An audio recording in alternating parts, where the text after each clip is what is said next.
Abrimos, señoras y señores, la tertulia en este viernes que es 10 de mayo del año 2024.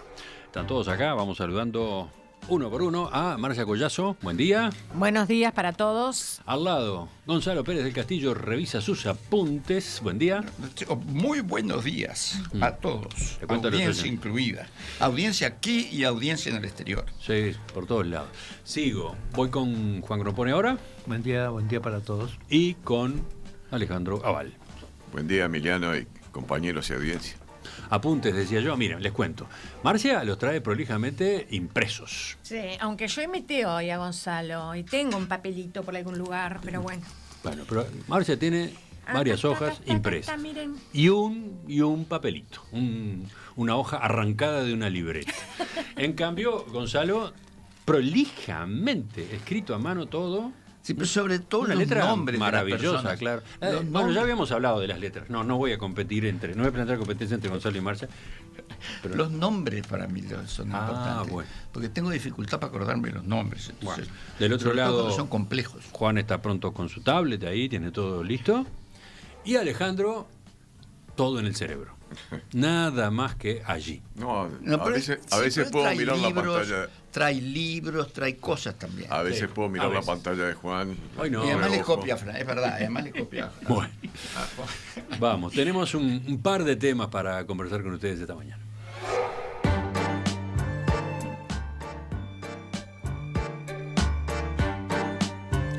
La Facultad de Humanidades y Ciencias de la Educación de la Universidad de la República pospuso un curso en su maestría en Ciencias Humanas titulado La laicidad como problema, su historia y sus fundamentos. La resolución se adoptó horas después de que el gremio estudiantil de esa facultad expresara su rechazo a la participación de Alberto Spektorovsky, politólogo uruguayo-israelí, profesor emérito de Ciencias Políticas en la Universidad de Tel Aviv, que iba a dictar 2 clases en ese curso. Alberto Spektorovsky, no sos bienvenido en Laudelar, decía una de las publicaciones del gremio estudiantil que lo señalaba como sionista y apologista de las acciones del gobierno de Israel en la guerra en Gaza. Uno de los integrantes de ese gremio, perteneciente a la lista 21 de junio, explicó los argumentos en un video que publicó en Instagram y que después fue replicado por la cuenta de Instagram del Centro de Estudiantes de Humanidades. ¿Quién es Alberto Spektorovsky? Es un docente israelí que cuando le preguntaron por el genocidio que está ocurriendo en Palestina, respondió: podemos hacer un genocidio mañana, en 2 minutos. El hecho de que no hay genocidio es lo que está pasando. 20.000 muertos es mucho, pero eso no es un genocidio. A día de hoy, Israel duplicó esa cifra, asesinando a más de 40.000 palestinos en 7 meses. ¿Le sigue pareciendo que no es un genocidio? El estudiante que grabó ese video leía un fragmento de una entrevista que Spektorovsky concedió en diciembre del año pasado al medio español El Confidencial. El decano de la Facultad de Humanidades, Pablo Martínez, aclaró que el pedido de postergación provino de los docentes del curso que lo que querían era hacer un esfuerzo mayor que el que ya se estaba haciendo por asegurar una pluralidad de perspectivas en el abordaje de la laicidad. Según dijo el decano hablando con La Diaria, no se trata de que se esté cancelando a un docente, enfatizó. Los docentes a cargo del curso en el que iba a participar Spektorovsky, relacionados con esa materia, laicidad como problema, advirtieron la necesidad de reformular el programa. Será, dicen, con el fin de no dejar lugar a ninguna clase de duda con respecto a que las posiciones involucradas en el tema a tratar están representadas en su pluralidad y complejidad. De todos modos, pese a estas puntualizaciones, el asunto ha generado polémica, provocó críticas de algunos dirigentes políticos y de organizaciones judías. Por ejemplo, el Comité Central Israelita consideró que la Universidad de la República, cediendo a estas presiones, pone en juego su histórica identidad democrática, plural y laica. Los escucho. ¿Cómo han visto esta situación?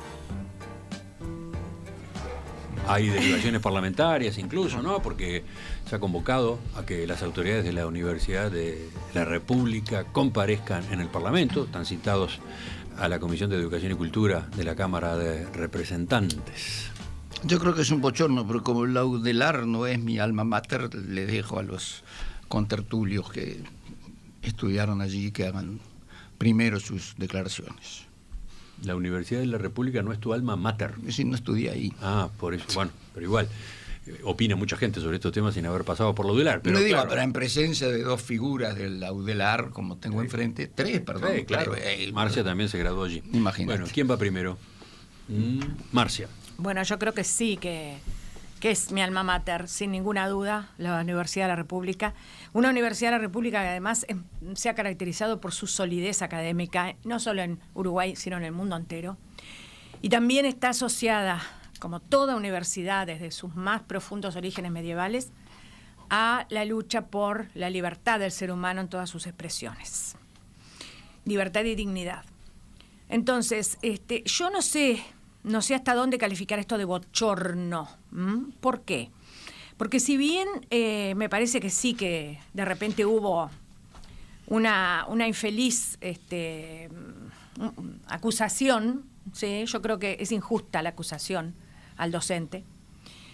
No obstante eso, hay que situarse en el contexto que estamos viviendo hoy por hoy en América y en el mundo. Sobre todo en el mundo, en Estados Unidos. Bueno, protestas estudiantiles masivas con miles de participantes y cientos de detenidos. Protestas masivas en Ámsterdam, en Francia, en todas las universidades, justamente en defensa de Palestina y en un llamado radical por lo contundente, porque no admite dilaciones, a la paz, a que se detenga Israel. Entonces, en ese contexto, eso no se puede disociar de lo que está pasando hoy.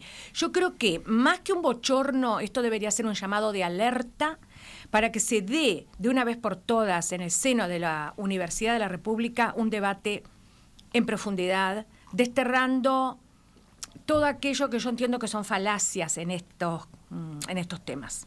Es decir, me parece, voy a empezar por lo burdo. Lo burdo en este momento es utilizar la acusación de antisemitismo para silenciar las críticas a lo que está haciendo hoy el gobierno de Israel. ¿Por qué digo que es burdo? Y bueno, porque sería lo mismo que si hubiera un presidente negro. Imagínate cuando Obama fue presidente de Estados Unidos, entonces no se podía criticar absolutamente nada de lo que hiciera Obama, porque cuidadito que éramos racistas. O Angela Merkel en Alemania, no se podía criticar nada de lo que hiciera Angela Merkel porque cuidadito que sos un machista. No, por favor, caer en esos reduccionismos nos hace bien como sociedad. Y más en un momento que está existiendo un ataque que yo creo que sí, que es verdaderamente genocida contra Palestina. ¿Nos hace bien como sociedad? No, lejos de eso, muy lejos de eso. Contribuye a deformar más aún esos términos que deberíamos preservar. Deberíamos preservar cuidadosamente el término de antisemitismo. ¿Sabes una cosa, Emiliano? Existió siempre el antisemitismo en Europa, toda la vida. Desde la Edad Media, desde la aparición de los visigodos en España. Terribles matanzas y persecuciones contra los judíos. Hay hoy analistas internacionales que yo me tomé la molestia de escuchar que dicen que de alguna manera esto es un problema de psicología de masas, la reacción que está teniendo el mundo frente a este problema de Israel y Palestina. ¿Y por qué lo digo? Porque según estos especialistas se constituyó el Estado de Israel en 1948, en buena medida por el sentimiento de culpa que tenía Occidente, por tantos siglos de antisemitismo y por el Holocausto. Pero también se procedió con cierto antisemitismo por parte de Occidente al constituir un Estado de Israel y decir, bueno, que se vayan para allá. Y todavía tendría que agregar la islamofobia, que evidentemente existe, y yo lo he dicho muchas veces en esta tertulia. El ser humano peca de asignar diferentes grados de humanización y de humanidad a los seres humanos. No consideramos que son todos humanos por igual. Entonces, la islamofobia está en juego en este momento también. A ver, la psicología de masas está en juego en este momento. Lo que no estoy dispuesta a admitir de ninguna manera es a caer en el absurdo de que por criticar los actos que yo creo que sí que son francamente genocidas de un gobierno, se me acuse de antisemitismo. También están las otras acusaciones, ¿no? La de sionista, ¿no? Bueno, pero el sionismo, viste que el sionismo para mí, más allá de la cantidad de acepciones que hay sobre el sionismo, que hay muchas, el sionismo es básicamente, para mí, y puedo estar muy equivocada, el judaísmo, viste que es una conformación étnico-religiosa. El sionismo es una orientación claramente política, es decir, busca la constitución de un Estado de Israel. Pero se usa el calificativo de forma despectiva. Ah, no, sí, eso sí. De forma crítica. Pero eso ya, viste, por eso creo que hay que dar el debate. Hay que dar el debate. Si tú en la UNIDELAR, un debate en la Universidad de la República estás proponiendo. Sí, totalmente. Un debate sobre cómo sería el tema. Sobre todos estos aspectos que yo he dicho y por supuesto muchos más, en profundidad y en honestidad, Emiliano. Otro que tenga a la UDELAR como alma mater. Vamos con Alejandro. Bueno, en realidad a mí me resulta difícil atacar a un gremio estudiantil, pero por cierto que me resulta muy no tenés por qué triste. Atacarlo. Sí, no lo ataco. Sí, criticarlo. Porque, no, me parece... Bueno, está bien. Pero me parece muy, muy criticable la actitud que se ha asumido en este tema. No tanto por el Consejo de la Facultad, hasta donde yo sé, ni tampoco por el decano, ni mucho menos por Arín, que no tiene nada que ver con esto, sino por el gremio en sí mismo, ¿no? O por esa parte del gremio que ha hecho cuestión de la presencia de este profesor, que es un uruguayo, para hablar de un tema que aparentemente está alejado razonablemente de las cuestiones a las cuales se refería Marcia, que es los problemas del Estado de Israel. Aparentemente, porque claro que si no y lo de que van a hablar es imposible tener la seguridad, pero si se va a hablar de laicismo, debo presumir que no se va a atacar directamente eso. Y bueno, y sí, no me parece que se pueda juzgar a los estudiantes así nomás. Creo, por lo que he sabido, que es un grupo de los estudiantes, no son todos los estudiantes. Creo que si querían hacer algo, podrían, por ejemplo, haber dicho, bueno, como se ese curso, incitamos a los estudiantes, si es que entendían que eso es lo que correspondía, a no asistir al mismo y chao. Pero bueno, esto de vetar a alguien por un tema que solo indirectamente podría tener algo que ver con lo que en el fondo nos está preocupando, que es la guerra entre, bueno, Hamás y el Estado de Israel, o de alguna manera Palestina, o la Franja de Gaza y el Estado de Israel, me parece totalmente desubicado. La posición de la facultad de posponer la participación de este profesor hasta que se propongan otras cosas, bueno, fue una manera razonable quizás de evitar que se hicieran líos grandes en la facultad por ese grupo de estudiantes, pero al mismo tiempo es una concesión a algo que no estoy de acuerdo. Viste que aclaran las autoridades de la facultad que tomaron la decisión no por el planteo de los estudiantes, sino por una iniciativa de los docentes. Bueno, sí, pero la iniciativa... que querían dotar de mayor pluralismo al encare, la discusión de esta cuestión. Sí, ¿no? sí, pero francamente, pero ya prácticamente de entrada se está diciendo que hay motivos como para darle cierto crédito a la acusación, o mejor dicho, al planteo de ese grupo de estudiantes. No sé, sin estar adentro del Consejo me cuesta un poco poder decir exactamente cómo debería haber reaccionado. Yo creo que hubiera reaccionado en contra de esa postura, pero lo estoy diciendo en base a lo que me he enterado, que no es otra cosa que las informaciones de la prensa oral o escrita a la cual he tenido acceso. De todas maneras, me choca porque ni siquiera estamos hablando de que el profesor viniera a ser que podría también ser útil, ¿no? Que existiera eso siempre que hubiera igualdad entre las partes en pugna para exponer sus posiciones. Ni siquiera me consta que esta persona, me consta que esta persona no estaba convocada para hablar del conflicto entre Israel y Hamás, sino para hablar de un tema que era ajeno a eso y en el cual aparentemente él tiene mucha expertise, que es el laicismo, y del cual ya había hablado en la propia facultad en alguna oportunidad. Entonces uno dice, caramba, lo que están haciéndose cuestión es porque él dijo esa expresión que decía el estudiante, que entre paréntesis me parece que nada más que un juicio de valor objetivo, que capaz que lo podría haber hecho cualquiera, ¿no? Y la valoración, bueno, podría ser la misma que dio él, de que eso no es un genocidio, de que es un genocidio, pero en todo caso es una cuestión francamente discutible. Así que yo lamento que en la universidad ocurran estas cosas. Creo que no tiene ninguna responsabilidad el rector. Pienso que el decano ha actuado aparentemente, por lo que he visto, con razonable ponderación, pero igual creo que la facultad de Ciencias de Humanidades debería haber seguido para adelante y no decir se pospone para seguir tratándolo. No, tendría que haber resuelto que sí. La argumentación empleada, hasta donde hemos conocido, y de alguna parte tú mismo, Emiliano, la has hecho reproducir en una grabación, esa argumentación, para mí no es aceptable. Al efecto de lo que no es aceptable, al efecto de excluir al profesor de la participación en 2 clases de una maestría en la cual ya había participado para hablar de laicismo. Un poco más de contexto. ¿Quién es Alberto Spektorovsky? Decía yo, un politólogo uruguayo-israelí especializado en teoría política y política comparada. En el año 2000 estuvo presente en las negociaciones de Camp David entre Israel y Palestina, asesorando al entonces canciller Shlomo Ben-Ami del gobierno liderado por el laborista Ehud Barak. Del otro lado de la mesa estaba nada menos que Yasser Arafat.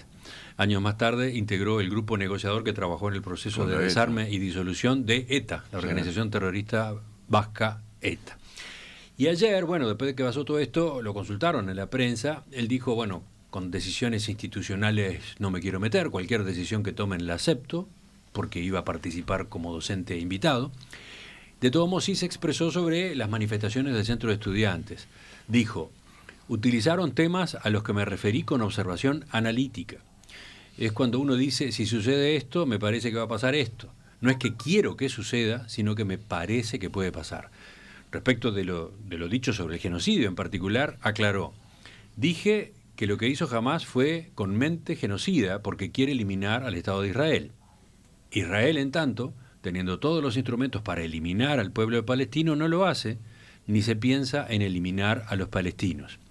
Si me preguntan si a mí me gusta lo que está pasando, lo que digo, por supuesto que no, me pone muy mal. Quisiera que no hubiese sucedido así, continuó diciendo, y después terminó, cualquier vecino de Uruguay lo va a entender, si te golpean y no reaccionás, te golpean 2 veces, donde Israel no reaccione es boleta. Sí, bueno, eso además, si me permitís, además, digo, sería entrar en el tema de fondo, pero en realidad a uno le da toda la impresión de que lo de Hamás fue nada más que para evitar las conexiones que estaba teniendo Israel con los países árabes, ¿no, verdad? Bueno, pero eso ya es entrar en el tema de fondo. Vayamos a lo que está planteado acá, esta situación que está planteada acá. Juan. Bueno, sobre este tema quiero ser muy cuidadoso. ¿Tú querés decir que nosotros no lo hemos sido? No, yo quiero ser muy cuidadoso, me estoy cuidando a mí mismo. Bueno. Suspender un curso de maestría por rechazo de estudiantes no me parece razonable. Simplemente los estudiantes no deberían concurrir y se acabó. Es el problema, punto final. Y quiero recordar una frase histórica: las ideas no se degüellan, se refutan, ¿no? Y entonces, sobre el tema judío, no quiero decir nada, porque no hablo contra las Sagradas Escrituras y las creencias, porque es imposible razonar contra ellas. Juan fue concreto, breve. Ahora seguramente profundizará o le preguntarán los demás integrantes de la mesa, pero vamos a completar la ronda, la primera ronda. Marcia, no sé. No, yo quería recordar a la audiencia que en la universidad existen 3 órdenes. No es que un orden se va a abstener de participar en una maestría. Es como si el orden docente se abstuviera. No, en una materia. Bueno, igual. No ir a la materia. No, perdón, no. Hay un cogobierno. Hay 3 órdenes que cogobiernan y esa es la gran virtud y el gran valor de cualquier universidad. O sea que yo no voy a estar dispuesta jamás a relegar a un grupo de estudiantes que manifiesten una crítica de la que fuere, simplemente si cogobierno, por algo se llama. No, pero a ver, yendo a lo que plantea Juan, ¿Cuántas veces ocurre que un gremio de estudiantes decide una huelga? Bueno, Y claro. La huelga no la resuelve en nosotros, cogobierno, en 800 régimen de estudiantes, cogobierno. resolvimos una A huelga ver. contra Jiménez de Arechaga en el gobierno de Pacheco Areco, y no fuimos a las clases, pero las clases se siguieron dando y había quien iba. Y también hicimos una huelga contra Fernando Miranda. Pero yo lo que voy, Alejandro. Y también fue una huelga muy importante. El Y no cogobierno. se les impidió dar clases ni nada por el estilo. El cogobierno implica que, a diferencia del sistema tradicional del resto de la enseñanza pública en este país, no es que los estudiantes váyase si no le gusta. No, los estudiantes también gobiernan y también tienen derecho a expresarse. Pero no tienen veto. Bueno, pero son un orden. Pero Ahora, no tienen veto. Respetemos. En el cogobierno son mayorías. Respetemos hemos al orden votado, estudiantil. bueno, por lo menos en nuestra facultad, en el Consejo Directivo Central, 2 órdenes a favor de algo y un orden en contra, Está bien, o parcialmente. pero quiero nada más que hacer Pero esa eso- precisión, porque cualquiera puede llegar a pensar que con que retirar a los estudiantes del aula alcanza. No es así.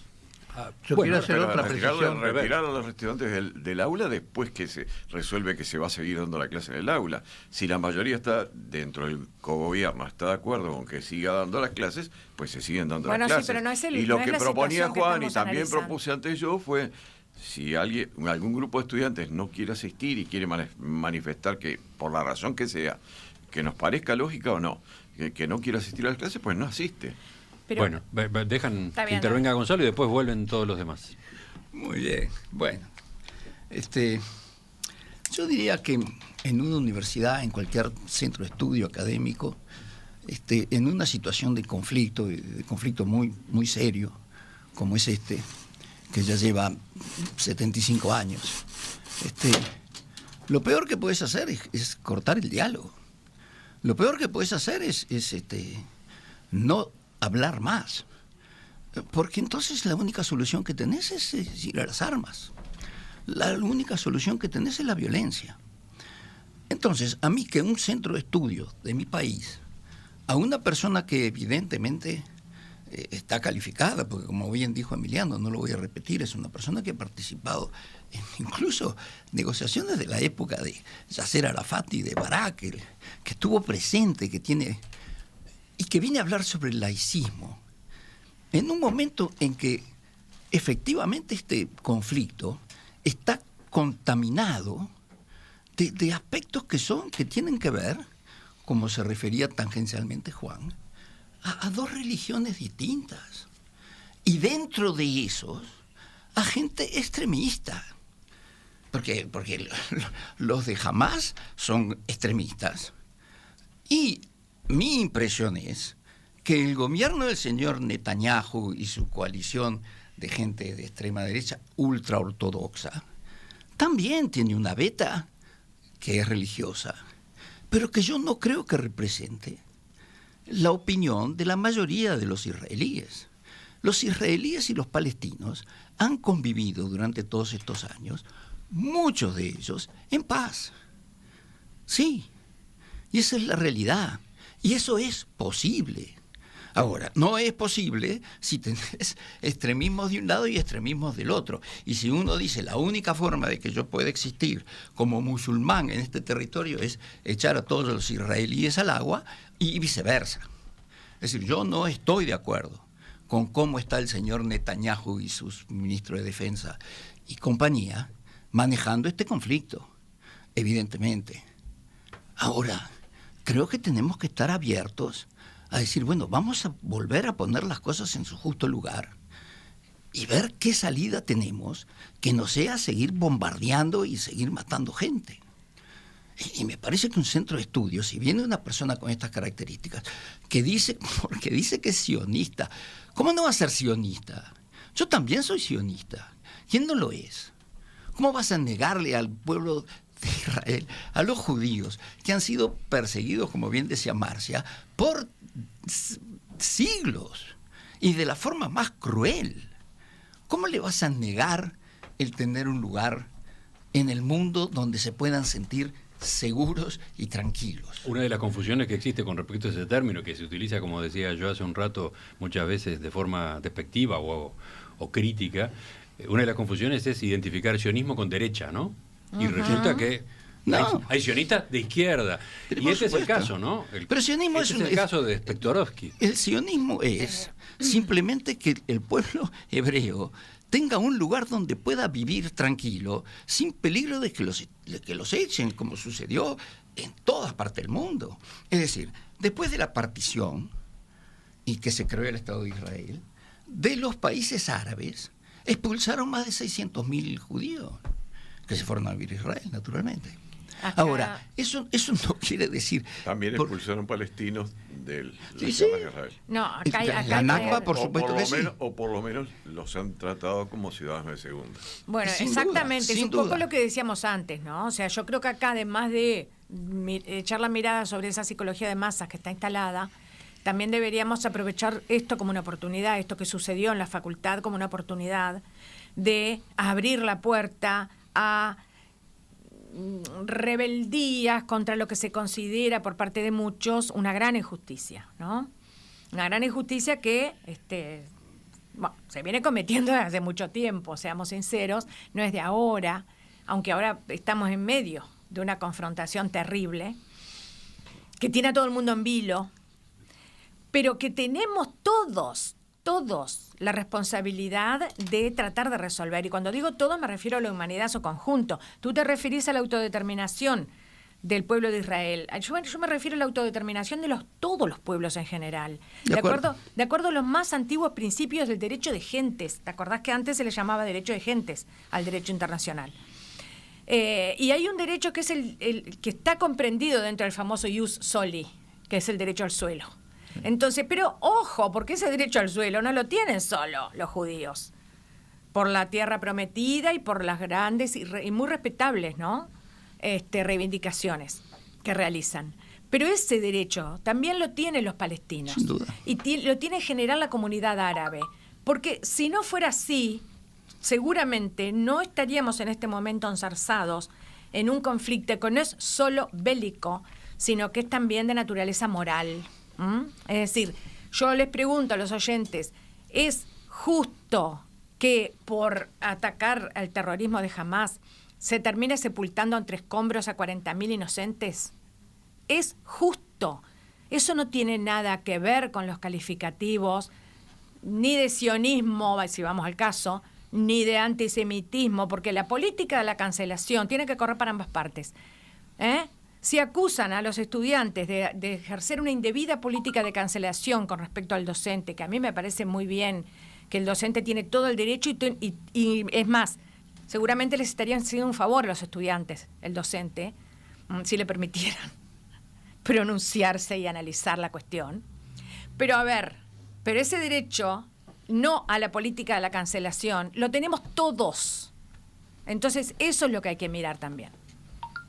Iba, Juan, hace un rato, Bueno, agregar algo más. Quiero aclarar, yo quiero aclarar que un curso de maestría está formado por créditos y materias opcionales. Es decir, un curso no es un curso de un primer grado, sino es un curso de segundo grado. Es decir, que ya el estudiante elabora su plan de estudios prácticamente completo, ¿no? Entonces, por eso yo digo simplemente, si esta materia no me interesa o este profesor de esta materia no me interesa, yo no la tomo y se acabó. Es decir, me parece que es el rechazo más importante que se puede decir, ¿no? No hay por qué hacer todo esto y no hay por qué borrar una materia porque pasa todo eso, ¿no? Es decir, hay otro mecanismo que es el mecanismo natural, la opcionalidad y los créditos. Estamos hablando de un curso de maestría y de personas que ya son graduadas. Alejandro.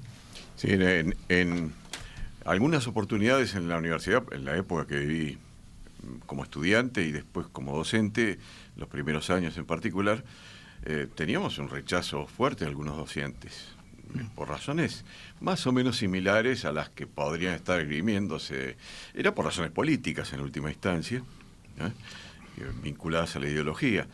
Y bueno, lo que hacíamos era pues directamente no ir a las clases de esos docentes, aunque ni siquiera eran docentes de posgrados, como decís tú en el ejemplo de esta facultad y de este profesor, eran docentes de grado. Yo mencioné dos casos muy típicos, el desgraciadamente fallecido Fernando Miranda y Eduardo Jiménez de Arechaga. y de alguna manera Jorge Peirano, pero eso fue menos claro. El centro de estudiantes de la facultad dijo, no, bueno, y la inmensa mayoría no fuimos a sus clases, pero a las dos. Y después de eso, bueno, yo creo con toda franqueza que en la Facultad de Derecho y en toda la universidad ha habido docentes con ideas que no tenían por qué reflejarse en su enseñanza académica, pero que, bueno, estaban vinculadas a sus personas, que eran vinculadas claramente a movimientos, a ideologías extremistas, ideologías asesinas. Yo no tengo ningún problema en decir que hubo docentes muy vinculados hasta sus últimos días, incluso, por ejemplo, en profesar una fe y una convicción muy profunda en la bondad de Stalin. Digo, para decir un ejemplo, ni siquiera el comunismo, estoy hablando de Stalin concretamente. Podría dar los nombres hasta porque era notorio que era así, y sin embargo siguen dando clases, ¿tá? Y uno trataba de que hoy los mismos profesores trataban de que eso no se tradujera más allá de su esfera extraacadémica, ¿no verdad? Sino en ámbitos que no eran los propios del salón de clase, donde lo que daba era la clase de derecho civil o de derecho administrativo. Ni nosotros se nos ocurrió que hubiera que expulsarlo, ni estando en el consejo, ni estando en el claustro, ni estando en el centro de estudiantes de derecho, sino dejarlo estar, salvo que se metieran a hablar de política y de política a favor o en contra, no importa, directamente en sus clases. Y eso no ocurría, y seguramente en este caso en el cual iban a hablar sobre un tema que aparentemente no tiene una relación muy directa con la política, tampoco iba a ocurrir. Sí, no, yo quiero aclarar que, porque a veces en una intervención de un minuto decís algunas cosas y te quedas con otras. Yo estuve en Palestina. Yo estuve en Palestina cuando ya no estaba Yasser Arafat, cuando estaba Mahmoud Abbas. Yo creo que los palestinos, después de Oslo, trataron de decir, bueno, dejemos las armas, dejemos la violencia y lleguemos a un acuerdo para poder vivir en paz. Y yo estuve trabajando con ellos. Y recuerdo que hablar con gente con la cual habíamos desarrollado un cierto afecto, y sus últimas palabras fueron, por favor, no nos abandonen. Porque evidentemente estaban viviendo un momento muy difícil. Ahora, la realidad es que no se pudo combatir, es decir, la autoridad palestina, que podría perfectamente haber encaminado un proceso de paz y de convivencia, no pudo desarrollarse. En primer lugar, porque los propios israelitas mataron a Rabin, que estaba dispuesto a llegar a un acuerdo de paz. Y en segundo lugar, porque dentro de los palestinos, y apoyados por todo un mundo árabe, que evidentemente no quieren la presencia de Israel o la disimulan, tampoco hicieron ningún esfuerzo. Y cuando vieron ahora, y Alejandro se estaba por referir a eso, porque es inevitable hablar de eso, cuando vieron que Israel estaba tratando de ver cómo podemos hacer para tener una convivencia, pues se mandaron este bochornoso acto del 7 de octubre, que fue seguido por el requete bochornoso acto de represalia, que es así, es un genocidio, sí, pero la verdad es que en la guerra de Irak, que fue una guerra que ya está demostrada que fue totalmente injustificada, murieron 100.000 personas, con una justificación trucha. Bueno, yo creo que ¿A quién habló de genocidio en ese momento? Creo que por eso mismo hay que tomar esto que pasó acá, en Uruguay, en la Universidad de la República, como una oportunidad para que la universidad cumpla con su rol, que es el de pensar analíticamente y ayudarnos a pensar a todos. De acuerdo. Pero no prohibiendo gente. No. Bien.